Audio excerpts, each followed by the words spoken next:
이제 족장사 두 번째 인물인 이삭에 대해서 좀 같이 배워보도록 하겠습니다. 이삭은 이제 아브라함의 그 아들이었죠. 아브라함이 100세 때 낳은 아들이었는데요. 사실 이 이삭은 이야기의 특징이 있는데, 첫째는요, 이삭은 족장사 중에서 분량이 가장 적습니다. 그러니까 족장이라고 하면 제가 말씀 전에 드렸는데 아브라함과 이삭과 야곱이죠. 요셉은 족장에 속하지 않습니다. 이 세 명의 족장사 중에서 분량이 가장 적은데, 사실 이 창세기에는 족장 이외에 그 한 명의 주인공이 더 있죠. 그것이 바로 요셉입니다. 어쨌든 이 창세기에는 네 명의 주인공이 있는데요. 그 중에서 가장 이제 오래 산 사람이 사실은 이삭이었습니다. 아브라함은 175세에 죽음을 맞이했고, 이삭의 아들이었던 야곱은 147세, 그리고 요셉은 110세에 죽었다고 기록하고 있는데요. 이삭은 창세기 35장 28절에 보시면 이삭은 180세에 죽었다고 기록되어 있습니다. 그러니까 제일 오래 산 사람인데, 이상하게도 그에 대한 기록은 가장 짧습니다. 두 번째 특징은요, 이삭의 내용은 아브라함과 야곱의 내용에 섞여 있습니다. 제가 여기 표를 그려놨는데요. 창세기 21장에 그 이삭의 출생에 대한 이야기가 있고요. 창세기 35장에 이제 이삭의 죽음에 대한 이야기가 있는데요. 그 사이사이에 이제 22장에 번제물 바쳤던 이삭 이야기, 그 다음에 24장에 리브가와 결혼한 이야기, 그 다음에 25장에는 그 자기 이삭의 아들들이었던 야곱과 에서의 출생과 그 차자였던 둘째 아들이었던 야곱의 장자권 탈취 이야기가 나오고, 26장에는 이제 이삭이 그랄로 떠나는 이야기가 나오고, 또 27장, 28장에는 이제 야곱의 속임으로 인해서 야곱에게 축복하는 이야기가 나오는데요. 밑에 보시다시피 요 앞에 22장, 24장, 25장은 아브라함과 이야기가 섞여 있고요. 그리고 27장과 28장은 야곱과 섞여 있습니다. 즉, 이삭의 그 짧은 분량 중에서도 이삭 단독으로 나오는 내용은 창세기 26장에만 이렇게 기록되어 있습니다. 그래서 이삭의 이야기는 이 두 가지의 특징을 이렇게 갖고 있는데요. 자, 오늘은 이 이삭의 사건 중에서 창세기 24장에 기록된 이삭의 결혼 이야기, 그리고 창세기 26장 단독으로 이삭이 나오는 창세기 26장에 대해서만 우리가 한번 보도록 하겠습니다. 자, 먼저 창세기 24장 이삭의 결혼에 대한 이야기인데요. 24장의 신학적인 의미는 이렇습니다. 우선 이 아브라함의 행함과 관련해서 23장, 그러니까 24장의 앞장인 23장은 아브라함이 막벨라 굴을 이제 해쪽 속으로부터 매입한 사건이 나오고요. 그리고 24장에는 이제 우리가 이제 오늘 말씀을 나눌 이삭의 신부감을 구하는 이야기가 나오죠. 이 두 개 다 아브라함의 행함과 관련이 있는데요. 이 23장의 아브라함의 행함은 이제 하나님께서 약속하신 자손에 대한 부분 중에서 그 자손들이 있어야 할 그 땅에 대한 터전을 마련한 사건이고요. 이 24장은 이제 자신의 그 아들이었던 이스마엘은 이제 떠났지 않습니까? 그 이삭의 그 자손에 대한 그 이삭의 씨에 대한 터전을 마련하는 이제 사건을 기록하고 있습니다. 그래서 이 창세기 24장은 이 아브라함의 행함과 관련이 있으면서 동시에 이제는 창세기는 아브라함 시대에서 이제 이삭의 시대로 전환되는 사건을 기록한 곳이 바로 24장입니다. 그러니까 아브라함을 잇는 족장의 계승 사건인데, 그 족장이 이제 이삭으로 지금 바뀌고 있다라는 것을 이제 하나님께서는 모세를 통해서 이렇게 기록하신 거죠.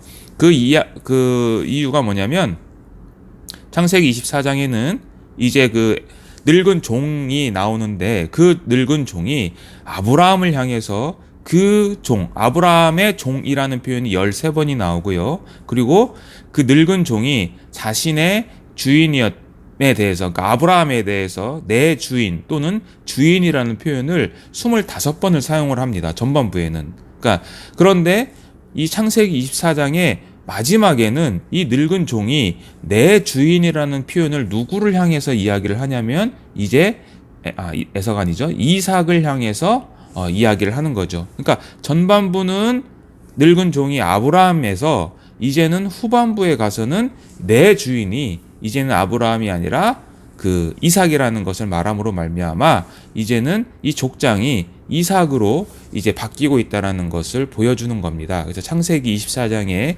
의미는 이렇게 두 가지로 볼 수 있고요. 자, 이제 창세기 24장의 이제 내용들을 하나씩 살펴볼 건데요. 우선 주요 인물입니다. 주요 인물은 3명이 나옵니다. 첫째, 늙은 이름 없는 무명의 종이고요. 두 번째, 이삭의 신부가 될 이제 리브가, 그리고 이삭이 나오죠. 물론 여기에 아브라함도 나오고 이제 리브가의 오빠였던 라반이나 또 그의 아버지였던 부두엘도 나오긴 하지만 주요 인물은 이 3명입니다. 첫 번째 이 늙은 무명의 종은요, 사실은 누군지는 모릅니다. 우리가 보통 창세기 15장에 아브라함이 이제 하나님에게 이제 아이를 낳지 못하니까 집에서 길리운 종이었던 그 엘리에셀을 이렇게 추대를 하는데, 그 엘리에셀이라고 사실을 사람들이 많이 이야기하는데요. 실제적으로 이 늙은 종은 누군지는 알 수 없습니다. 그리고 여기서 늙다라는 표현은요, 늙은이라는, 그러니까 나이가 많다라는 의미도 있지만 이 히브리어 자케는요, 권세를 가진 자라는 의미도 갖고 있습니다. 그래서 이 늙은 무명은요, 3가지의 특징이 있는데 사려 깊고 그 다음에 순종의 사람으로 나옵니다. 이 사람의 행동을 보면 굉장히 사려가 깊어요. 그리고 아브라함 또 하나님께 순종하는 사람으로 비춰지고요. 두 번째는 여호와의 인도하심을 의지하는 사람으로 나오고, 또 마지막으로는 이제 기도의 사람으로 이제 창세기 24장에 기록되고 있습니다. 반면 리브가는요, 착한 마음씨와 미모를 겸비한 여인으로 나오고요. 그 미모와 또 함께 굉장히 활동적이고 또 결단력이 굉장히 강한 여인으로 이렇게 등장을 합니다. 그래서 이 리브가의 특징은 2가지고요. 이제 이삭은요, 사실 이 창세기 24장에서 가장 핵심 인물임에도 불구하고 활동이 굉장히 미미합니다. 별로 이렇게 나오지가 않아요. 그냥 단지 사라의 아들로만 이렇게 언급되고 있습니다. 사실 이 이삭이 이제 리브가와 결혼하는 나이가 창세기 24장에 의하면 40세에 이제 결혼을 하게 되는데요. 40세의 나이라면은요, 사실 자신의 배우자를 선택할 수 있었을 겁니다. 이제 그 이후에 이삭이 이제 야곱과 에서를 낳는데, 그 에서는요, 창세기 26장에 보시면 에서는 그의 나이 40세에 가나안 여자를 2명이나 이렇게 취한 일이 있었습니다. 어쨌든 이삭은 이렇게 굉장히 활동이 미미하죠. 그래서 성경에서 이삭의 분량이 가장 적은 이유 중에도 하나가 뭐냐면, 이삭은 사실 100세에 아브라함의 를 통해서 이제 낳게 되죠. 사라가 90세잖아요. 그러니까 이 사라의 입장에서 보면, 물론 아브라함은 100세 이전에 83세에 이스마엘, 하가를 통해서 이스마엘이라는 아들을 낳았지만, 이 사라의 입장에서 보면 자신이 불임의 상태에서 하나님의 은혜로 늙은 나이 많은 90세에 이 아들 하나를 낳지 않습니까? 그래서 어떻게 보면 이 이삭이라는 아들은 자기의 생명과도 같은 존재이죠. 그러니까 우리식으로 얘기하면 아마 어머니의 품속에서 이렇게 곱게 자란 듯한 그런 인상을 풍깁니다. 그래서 창세기 24장에도 사라의 아들로만 이렇게 언급이 되죠. 그래서 어쨌든 이 주요 인물은 이렇게 3명으로 볼 수 있습니다. 자, 이제 내용을 좀 이렇게 볼 건데요. 자, 내용은 우선 첫 번째 서두에 보면 아브라함이 그 늙은 종에게 이제 자기의 아들, 사랑하는 아들 이삭의 신부를 이제 구해오라는 위임을 하게 합니다. 그래서 신실한 늙은 종을 자신의 친척이 살고 있는 그 하란으로 이렇게 보냅니다. 이 늙은 종을요.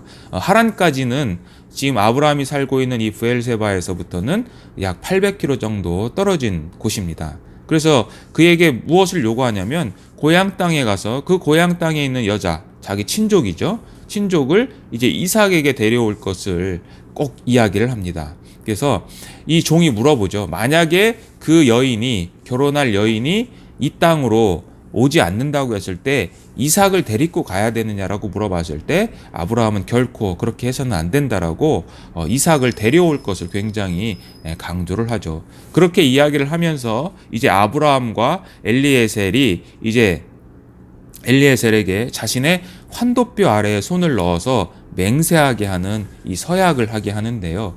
이 환도뼈 아래에 넣었다는 의미는 뭐냐면요.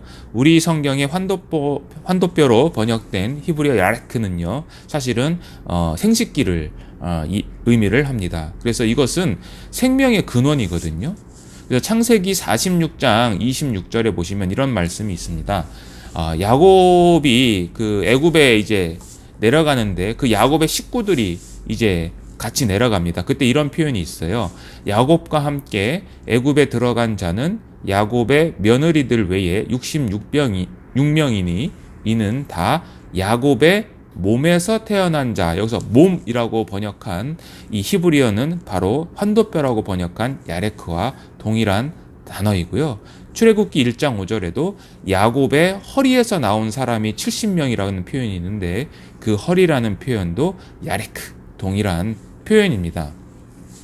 그래서 이 야레크는요, 남성의 생식기를 상징하면서 생명의 근원을 상징하는데요. 이것은 그 당시에 죽음에 임박한 사람이 생명의 근원에, 자신의 생명의 근원에 맹세시킴으로써 자신의 뜻을 이루려는 하나의 관습이고요. 이것을, 이 맹세 또는 이 약속을 어기는 자는 불임이 되거나 후손이 멸절된다는 의미를 갖고 있습니다. 자, 그만큼 이 아브라함은 이제 자신의 아들은 이스마엘은 떠났죠. 그리고 이제 이삭, 자신의 족장을 이어서 하나님 나라를 이제 다스려야 하는, 그러니까 하나님 나라를 이루려야 하는 그 이삭을 위해서 이러한 맹세를 이제 하게 하는 겁니다. 자, 두 번째는요, 이제 늙은 종이 그 위임을 받고 이제 떠납니다. 아까 말씀드렸다시피 하란까지는 약 800km 정도 떨어지는 거죠. 그래서 약대라고 되어 있는데 낙타와 함께 이제 종들을 데리고 자신의 또 그 밑에 있는 종들을 데리고 이렇게 가는데 하란으로 그는요, 첫 번째 기도의 모습을 참 여실히 보여주고 있습니다. 그 리브가를 우물가에서 만나거든요. 우물가에서 그 리브가를 만나는데 그 우물가에 도착했을 때 첫 번째 한 것이 뭐냐면 바로 이 12절에 기록된 기도입니다. 그래서 여기 제가 기록해놨는데요. 우리 주인 아브라함의 하나님 여호와여 원하건대 하면서 이제 자신의 위임받은 그 일을 하기 전에 이제 기도하는 모습으로 보여주고요. 그리고 다 그 리브가가 이제 이렇게 오게 돼서 그 리브가가 자신의 기도 내용, 그러니까 자신의 기도 내용이 뭐였냐면 자신과 낙타 지금 10마리를 가져왔는데 10마리에게 물을 먹이는 자가 여호와께서 정하신 여인이라는 것을 알게 해달라는 기도를 하게 하죠. 그래서 그 기도의 응답대로 리브가가 와서 그 10마리의 낙타에게 이제 물을 먹이는 장면이 이제 나오고, 그렇게 된 것을 보고 이제 늙은 종은 27절에 그 사람이 머리 숙여 여호와께 경배하고 이르되라는 표현으로 또 이렇게 마감을 하거든요. 그래서 이 늙은 종은 우물가에 도착해서 기도로 시작해서 이제 기도로 끝을 맺는 것으로 보여주고 있습니다. 그리고 두 번째는요, 여호와의 인도하심을 이제 고백하는 장면이 나오는데 48절에 이제 자기가 어떻게 해서 이제 이 이삭의 신부감, 자신의 주인이었던 아브라함의 사랑하는 아들 독자 이삭을 위해서 이렇게 여기까지 와서 행했던 모든 것들을 이제 리브가의 가족들에게 고백하는 장면에서 그는 이렇게 이야기를 합니다. 내 주인 아브라함의 하나님 여호와께서 나를 바른 길로 인도하셨다라고 이렇게 표현을 하거든요. 사실 이 늙은 종의 고백은요, 성경 독자로서는 사실은 앞부분에 다 우리가 알고 있는 내용이에요. 그러니까 지난 일들에 대해 자세히 알고 있는 이 성경 독자들에게 다시 한번 이 늙은 종의 간증을 통해서 회고하는 형식의 어떤 형태를 띠고 있는데요. 이것은 무엇을 이야기하냐면 사실은 반복되는 내용을 전하는 것은요, 그 안에 들어있는 어떤 중심 사상을 이 성경을 읽는 독자들에게 강조하는 겁니다. 그 강조하는 내용이 뭐냐면 나를 바른 길로 인도하사라는 여호와의 인도하심이 이 이삭을 위해서 신부를 구하는 모든 여정 속에서 핵심 내용이 바로 이것이 여호와의 인도하심이라는 것을 고백하는 겁니다. 그래서 사실은 이 늙은 종의 신실함을 가장 잘 보여주는 내용이 기록하고 있죠. 자, 그리고 이제 세 번째의 내용은 뭐냐면요, 이제 모든 것을 다 이제 늙은 종을 통해서 들은 이 리브가의 가족들은요, 이제 동의를 하게 합니다. 그리고 리브가의 결단이 이제 나오는데요. 사실 이 성경에 보시면 리브가의 아버지였던 부두엘보다는요, 이 오빠였던 라반의 역할이 더 두드러집니다. 주요 인물로 등장을 해요. 근데 이 라반의 탐욕을 우리는 여기서 엿볼 수가 있어요. 물론 나중에 우리가 이제 창세기 이후에 이제 다음 시간에 배우실 이제 야곱에 가서도 이 라반이 얼마나 교활하고 탐욕스러운 인물인지 더 자세히 나타나는데요. 그 전에 벌써 이 라반의 탐욕이 창세기 24장에 기록되어 있습니다. 그 자신의 동생의 결혼을 승낙하는 어떤 그러한 과정 속에서 그의 결정적인 역할을 하는 것을 성경은 이렇게 얘기를 하고 있어요. 그의 누이의 코걸이와 그 손에 손목고리를 봤다라고 되어 있고, 또 그가 이제 리브가의 말을 듣고 이 금으로 된 코걸이와 그 손의 손목고리 한 쌍이었거든요. 성경에 보시면 13개짜리. 그래서 이것을 보고 이제 가는 거죠. 그 우물가에 가서 그를 만나는 거예요. 늙은 종을. 근데 그를 만났을 때 무엇을 보냐면 그라는 것은 바로 늙은 종인데 우물가 낙타 곁에 서 있다라는 것을 이제 라반이 목격을 하게 됩니다. 결국 이것은 뭐냐면 이 당시 낙타는 굉장히 비싼 운송 수단이었거든요. 뭐 지금으로 얘기하면 굉장히 비싼 이제 자동차, 정말 뭐 굉장히 비싼 자동차를 의미하는데, 그 굉장히 비싼 자동차를 이 낯선 늙은 사람이 10마리나 갖고 있었고, 이 낯선 늙은 종이 자기 동생에게 금으로 된 코걸이와 손에 있는 손목고리를 이제 주었다라고 되어 있는 거죠. 그러니까 이 라반은 자신의 누이의 결혼을 승낙하는 데 있어서 이 재물의 어떤 더 중요한 것을 이제 보여준다는 것을 알 수가 있고요. 그리고 나서 이제 리브가가 이제 결단을 합니다. 사실 이 리브가의 가족들은 이 늙은 종에게 한 열흘 정도만 더 머물렀다가 갔으면 좋겠다라고 이야기를 하는데, 늙은 종은 거기서 거절을 하죠. 그렇게 하지 않고 바로 가야 되겠다라고 하면서 그 결정권을 이제 리브가에게 주게 되는데, 리브가는 그렇게 이야기를 합니다. 나는 가겠나이다 라고 이렇게 얘기를 하죠. 여기서 가겠나이다라는 히브리어 엘레크는요, 직역하면 내가 떠나겠습니다 라는 거예요. 내가 떠나겠습니다. 그래서 강력한 의지를 표명하는 겁니다. 그래서 이 리브가는 굉장히 제가 활동적인 여인이라고 제가 말씀을 드렸는데요. 결단력도 굉장히 강해요. 그러니까 왜 활동력이 강하냐면, 사실 이 낙타 10마리를 이제 물을 먹였다라고 성경은 기록하고 있는데요. 이 낙타 한 마리가 먹는 물의 양이요, 약 90에서 100리터예요. 100리터. 그러면 10마리잖아요. 10마리면 물을 몇 리터를 먹여야 되냐면 1000리터.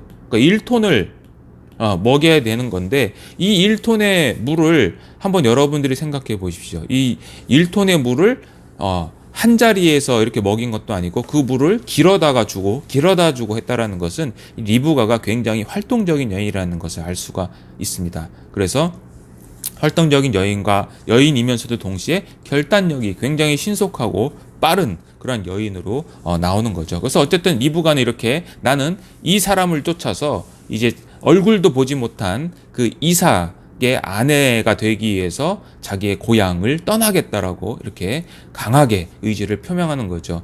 여기서 보면 우리가 누가 생각나죠? 바로 아브라함이 생각나는 거죠. 아브라함도 갈대아 우르를 하나님께서 떠나라, 친척, 고향을 떠나라고 명령하셨을 때 바로 떠난 것처럼 이 리브가도 여자 아브라함의 모습을 사실은 보여주는 거죠. 그러니까 결국 아브라함이 떠날 때 사라도 같이 떠났는데 사라의 뒤를 이은 여족장은 누구죠? 바로 리브가죠. 그러니까 이 리브가는 결국은 이 여자 아브라함임 동시에 사라의 뒤를 이은 여족장으로서 말씀하신 내용 여족장으로서 자신을 이제 포기하고 떠나는 사람으로 이제 등장을 하게 되는 거죠. 자, 그래서 이제 이 리브가는 이 늙은 종과 함께 이제 이삭이 있는 이제 브엘세바로 떠나는데, 사실은 성경에서 어찌된 이유인지는 모르지만 부엘라 헤로이라는 곳으로 이제 이삭이 이동을 했고요. 그 부엘라 헤로이에서 이삭은 자신의 아내가 될 이 리브가를 아내로 맞이하게 됩니다. 그때의 나이가 이삭의 40세 때라고 기록하고 있고, 사라, 자신의 어머니였던 사라의 장막으로 리브가를 맞아들여서 거기서 이제 결혼을 하는 그러한 이야기가 이제 나오게 됩니다. 이렇게 해서 이삭이 결혼을 하게 되죠. 그래서 이 창세기 24장은 바로 이 이삭의 시대가 열리는 그러한 의미로 우리가 보면 되겠습니다. 자, 두 번째는요, 이제 그랄로 이동했던 창세기 26장에 대해서 우리가 살펴보도록 하겠습니다. 창세기 26장은요, 시간적인 배경으로 우리가 24장에 지금 결혼식을 했고요. 그 다음에 25장에는 야곱과 에서의 출생 이야기와 함께 야곱의 장자 탈취 사건이 나옵니다. 그리고 나서 우리가 지금 배울 26장이 나오고, 그 다음에 26장 끝절에 에서의 결혼에 대한 이야기가 나오는데요. 원래는 어떻게 이어져야 되냐면, 야곱의 장자 탈취 사건 이후에 에서의 결혼으로 내용이 이어져야 되는데요. 이 그랄의 정착 사건 26장 1절에서 33절까지의 이 내용이 여기 끼어든 겁니다. 이것은 마치 창세기 38장에 야곱의 이야기를 쭉 하다가 갑자기 느닷없이 유다와 다말 이야기를 끼워 넣은 것 같은 그러한 유사한 형태를 보여주고 있습니다. 그래서 이 창세기 26장은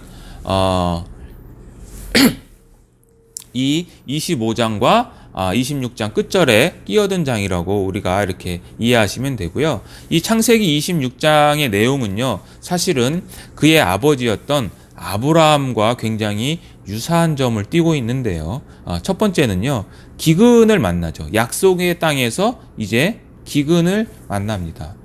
그래서 이 기근을 피하기 위해서 사실은 아브라함은 애굽으로 내려가요. 근데 이삭은 애굽으로 내려가려고 했는데 하나님이 거기서 이제 막으시는 거죠.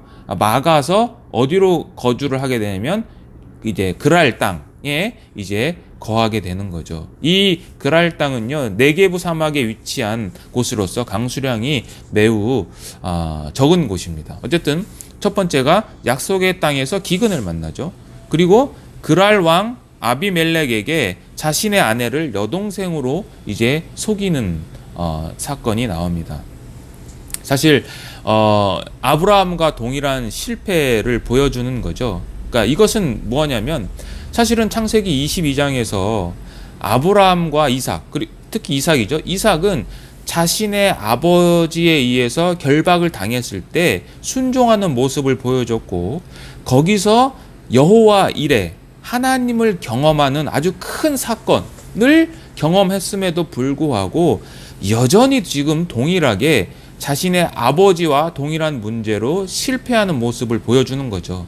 이것은 사실은 이삭의 어떠한 만의 문제가 아니라 여전히 동일한 문제로, 같은 문제로 실패하는 사실 우리들의 모습을 보여주죠. 사실 저희들도 어떻게 보면 이 기도의 모습, 기도를 할 때 과거에 했었던, 내가 이렇게 하지 않아야 되겠다라는 그러한 내용들로 다시 여전히 우리는 계속해서 실패하고 그것을 위해서 기도하는 때가 많지 않습니까? 그러니까 이것은 이삭의 문제만이 아니라 우리의 문제이기도 합니다. 자, 세 번째는요. 우물을 팠습니다. 그랄 땅에 가서. 그리고 그 우물을 팠기 때문에 블레셋 족속의 반대에 부딪히는 사건이 나오고요. 그 다음에 아비멜렉과 조약을 맺고요. 그 팠던 우물을 둘 다 브엘세바로 이렇게 짓고요. 그 다음에 제단을 쌓은 이야기가 이렇게 나옵니다. 그래서 창세기 26장은 이 아브라함의 이야기에 아브라함과의 이야기와 아주 유사한 점을 이렇게 보여주고 있습니다.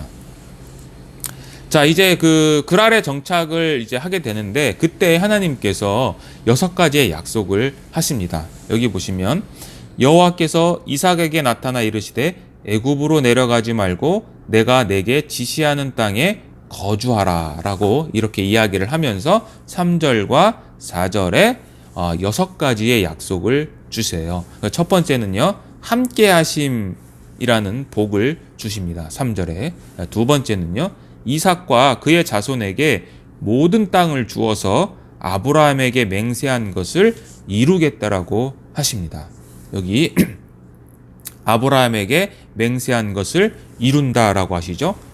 여기서 이 맹세라는 단어 우리가 지난 창세기 22장 배우실 때 기억나실지 모르겠지만 이 아브라함에게 주신 언약과 관련해서 맹세라는 단어가 사용된 곳은요 22장 창세기 22장과 이 26장에만 기록되어 있는 거죠.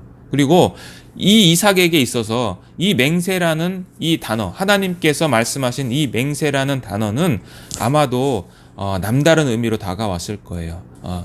자기가 지금으로부터 40년 전에 겪었던 여호와 이레 하나님을 겪으면서 들었던 그 하나님의 말씀, 맹세라는 그 단어가 지금 자기에게도 이제 동일하게 말씀하셨다는 것으로 말미암아 많은 의미로 남다른 의미로 다가왔을 것입니다. 자, 세 번째의 약속은요, 이삭의 자손을 별과 같이 번성케 해주실 거고, 그리고 이 모든 땅을 그의 자손에게 주시고, 또 이삭의 자손으로 말미암아 천하 만민이 복을 받을 것이라는 것을 이야기를 하십니다. 사실 이 모든 것들은 아브라함에게 약속하셨던 그 약속과 거의 대동소이하죠. 결국 이것은 제가 말씀드린 것처럼 이제 이삭은 아브라함을 잇는 새로운 족장으로서의 모습을 보여준다라고 우리가 알 수 있습니다. 그래서 이 이삭은 이제 하나님께서 그랄의 정착을 말씀대로 그랄에 정착을 하는데요. 이 그랄에서 있었던 이야기를 제가 좀 정리를 해봤는데요. 이제 이삭이 여호와께서 그 그랄 땅에 있을 때 복을 주십니다. 그래서 그가 씨를 뿌린 이 농사를 통해서 100배의 수확을 거두고 거부가 되었다라고 성경은 이야기를 하고 있습니다. 여기서 100배라는 거는요, 그냥 수치적인 이야기를 하는 것이 아니라 히브리 관념으로는 이 100배라는 것은요, 신실함의 결과로 최대의 수확을 상징하는 표현법입니다. 신약에도 이와 비슷한 표현이 나오는데 마태복음 13장에 보시면 씨 뿌리는 비유가 나오죠. 거기서 좋은 땅에 뿌려진 씨는 100배, 60배, 30배의 결실을 맺는다고 이렇게 기록되어 있죠. 그래서 이 100배라는 것은 굉장히 많은 그 최대의 수확을 상징하는 그러한 히브리 표현법입니다. 어쨌든 여호와께서 비록 가나안 땅에 머물러 있지는 않았지만 그 이삭에게 이제 복을 주심으로 말미암아 100배의 수확을 얻게 되는 거죠. 근데 이 100배의 수확이 과연 어떻게 이제 사건이 전개가 되냐면요, 이 100배 때문에 블레셋인들의 시기를 받습니다. 그래서 이 블레셋인들이 그랄 땅에 살고 있는 블레셋인들이 그 이삭이 팠던 그 아버지 아브라함이 팠던 이삭을 이제 다시 팠는데요, 그 이삭의 우물을 메워버립니다. 우물을 메운다는 것은 무엇일까요? 바로 우물을 메운다는 것은요, 생명의 근원이죠. 특히 강수량이 적은 이 그랄 땅에서 이 우물을 메운다는 것은요, 굉장히 위협적인 사건입니다. 그래서 이 블레셋인들이 그러한 일들을 해서 이제 문제가 되니까 아비멜렉이 이제 이삭에게 권유를 하죠. 여기를 좀 떠나라고. 아비멜렉은 나의 아버지는 왕이라는 호칭입니다. 뭐 바로와 같은 그런 의미죠. 애굽의 왕을 바로라고 부른 것처럼 이 그랄 땅에 사는 그 왕을 아비멜렉으로 불리는데요. 이 아비멜렉의 권유로 그랄 골짜기로 이제 이동을 하게 됩니다. 그래서 그곳에 가서 그 아버지 아브라함의 종들이 팠었고 블레셋인들이 메어버린 여러 개의 우물을 또 다시 팝니다. 그리고 샘 근원을 발견을 해요. 여기서 샘 근원은요, 콸콸 솟는 샘줄기라는 의미입니다. 이 메마른 땅에서 정말 생명수 같은 이 샘줄기를 찾았는데 이 그랄 목자들이 이것이 자기들의 것이라고 또 소유권을 주장을 하게 됩니다. 그래서 이삭은 여기서 다시 다툼을 피해 가지고요 떠납니다. 떠나면서 요 우물을 에색, 다툼이라는 의미의 에색이라고 짓고 이제 떠나는 거죠. 그래서 떠나서 또 다른 우물을 또 팝니다. 근데 그 우물을 또 그랄 목자들이 와가지고 시비를 겁니다. 그래서 이 두 번째 우물을 신나라고 그러는데 이 신나 우물을 이제 또 이 그랄 목자들에게 줍니다. 그래서 다시 옮깁니다. 옮겨서 세 번째 우물인 르호봇이라는 것을 이제 팝니다. 그리고 이 르호봇 우물을 판 이후에 이제 이삭은 자기의 고향 땅이었던 브엘세바에 도착을 해서 우물을 또 다시 팝니다. 그리고 그 고향 땅에 살 때 자신을 쫓아낸 거죠. 어떻게 보면 이 아비멜렉이 그 군대 장관과 함께 이제 방문을 해서 서로 불가침 조약을 맺습니다. 그래서 이 이삭이 자신이 고향 땅에서 새로 팠던 우물을 브엘세바라고 이렇게 명칭을 합니다. 그래서 이 창세기 26장은 사실은 우물 파는 이야기인데요. 이 우물 파는 이야기가 총 7번에 걸쳐서 나옵니다. 그래서 이 이삭의 번영이었죠. 복을 주신 거죠. 근데 이 번영이 결국은 블레셋인들의 시기에 의해서 어떻게 됐습니까? 다시 고향 땅으로 돌아오게 된 거죠. 자, 그래서 저는 여러분들에게 말씀드리고 싶은 것이 성도의 참된 복이 과연 무엇인가에 대해서 이 말씀을 통해서 좀 같이 나누고 싶은데요. 이 성경을 제가 적어놨습니다. 자, 보십시오. 이삭이 그 땅에 농사하여서 100배나 얻었고 그 다음에 여호와께서 복을 주셨다고 그랬어요. 그래서 그 사람이 창대하고 왕성해서 마침내 거부가 되었습니다. 그러니까 세상적으로 거부가 된 거예요. 그런데 이 세상적으로 거부가 된 이 사건이 결국은 우리가 좀 전에 배운 것처럼 어떻게 됐습니까? 다시 브엘세바로 올라가게 된 계기가 된 거죠. 그래서 그 브엘세바에 나타나서 그 브엘세바에 올라갔던 그 밤에 하나님께서 나타났습니다. 그래서 뭐라고 하십니까? 나는 내 아버지 아브라함의 하나님이니 두려워하지 말라. 내 종 아브라함을 위하여 내가 너와 함께 있어 내게 복을 주어 내 자손이 번성하게 하리라 하신지라. 이삭이 그곳에 제단을 쌓고 여호와의 이름을 부르며 거기 장막을 쳤더니 이삭의 종들이 거기서도 우물을 팠다라고 기록하고 있습니다. 자, 여기 복을 주셨죠? 그런데 브엘세바에 와서 하나님이 함께 있어서 복을 주시겠다라고 또 이야기를 하십니다. 자, 흉년의 때에 농민이 아니었죠. 이 이스라엘 이삭은 유목민이지 않습니까?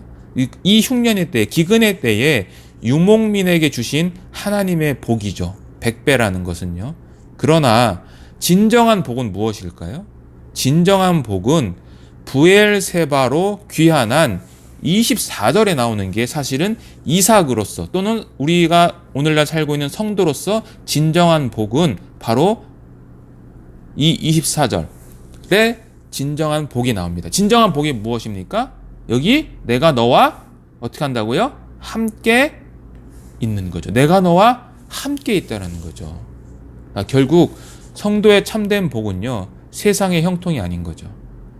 세상의 번영과 성공이 우리 성도에 있어서는 참된 복이 아니라는 것을 우리가 알 수 있습니다. 성도의 참된 복은 임마누엘 삶 가운데에서 이루어지는 것입니다. 이제 요셉 우리가 다 잘 아시는데요. 이 요셉의 형통에 대해서 창세기 39장 23절에 이렇게 이야기를 하시는데요. 여호와께서 그를 범사에 형통하게 하셨다라고 기록하고 있습니다. 근데 그 앞구절이 뭐냐면 여호와께서 요셉과 함께 하심으로 말미암아 그를 범사에 형통하게 하셨다는 거죠. 배경은 요셉이 그 보디발의 감옥에 갇힌 그때의 이 말씀이 나오는 거거든요. 그러니까 중요한 것은 우리 주변에 있는 내가 지금 누리고 있는 그 삶이 아니라 하나님이 과연 지금 나와 함께 하심이냐, 이것이 굉장히 중요한 것이라는 거죠. 출애굽기 33장에도 보면 하나님께서 이 계속해서 자신의 율법, 자신의 말씀에 불순종하는 이스라엘 백성들을 향해서 모세에게 이렇게 이야기를 하십니다.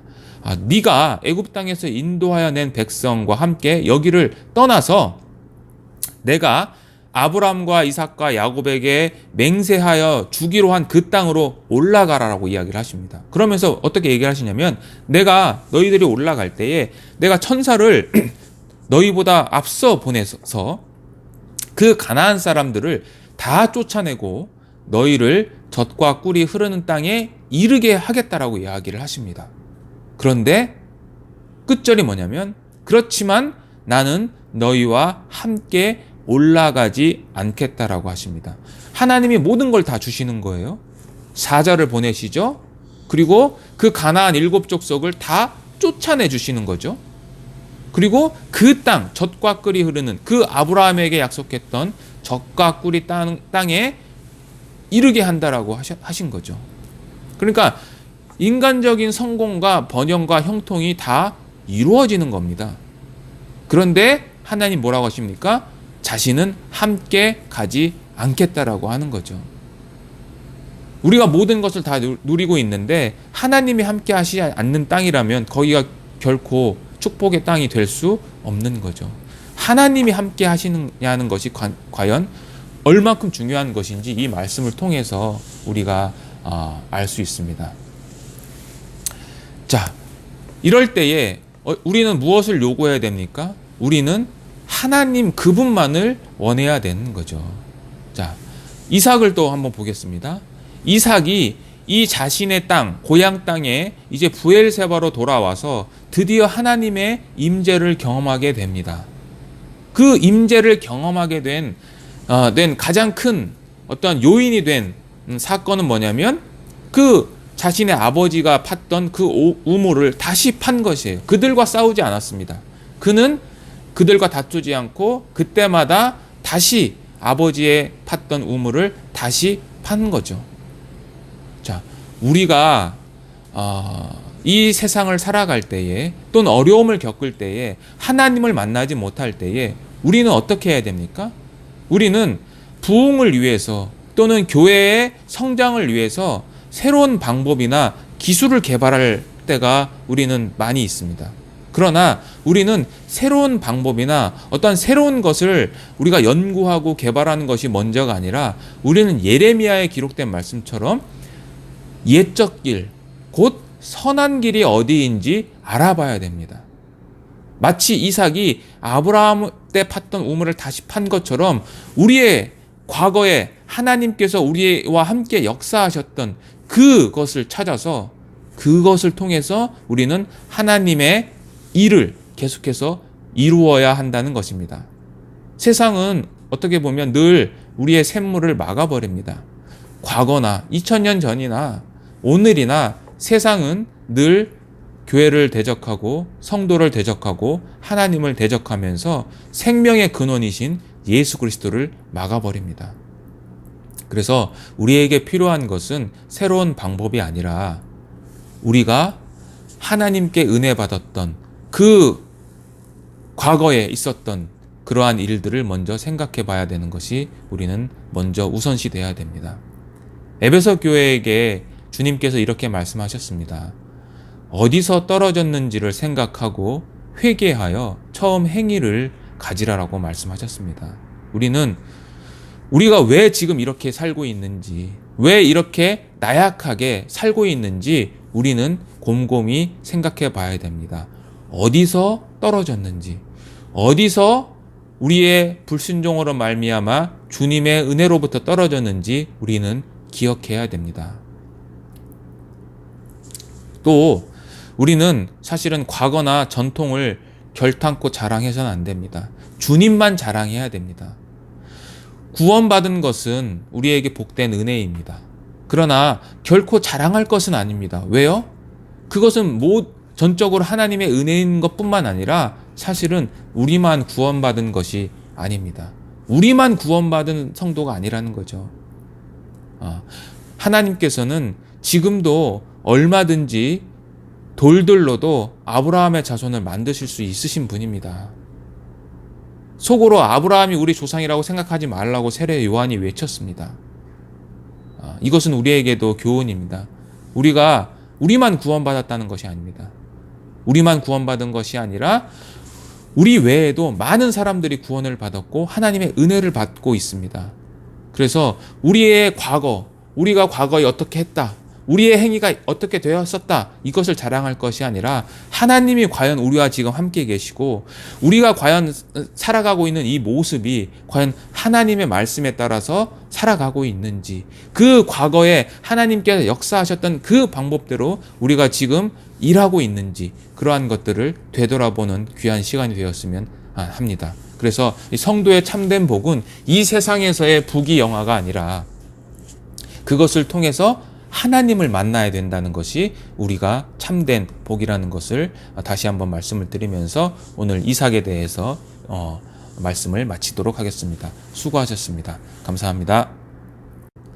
이 지도를 하나 보겠는데요. 이 지도가 이제 이삭의 생애인데요. 부엘세바에서 이제 하란으로 이제 늙은 종이 이제 리브가를 데리러 오는 모습이고요. 여기가 이제 이삭이 살던 부엘세바에서 이제 부엘라헤로이로 이제 이주를 했다가 여기서 기근을 만나서 이제 그랄 땅으로 옮기죠. 여기서 다시 그랄 골짜기로 이제 쫓겨났다가 에색과 신나 그리고 르홉을 거쳐서 다시 부엘세바로 돌아오는 이러한 여정을 이렇게 지도를 통해서 한번 또 살펴보았습니다. 예, 감사합니다.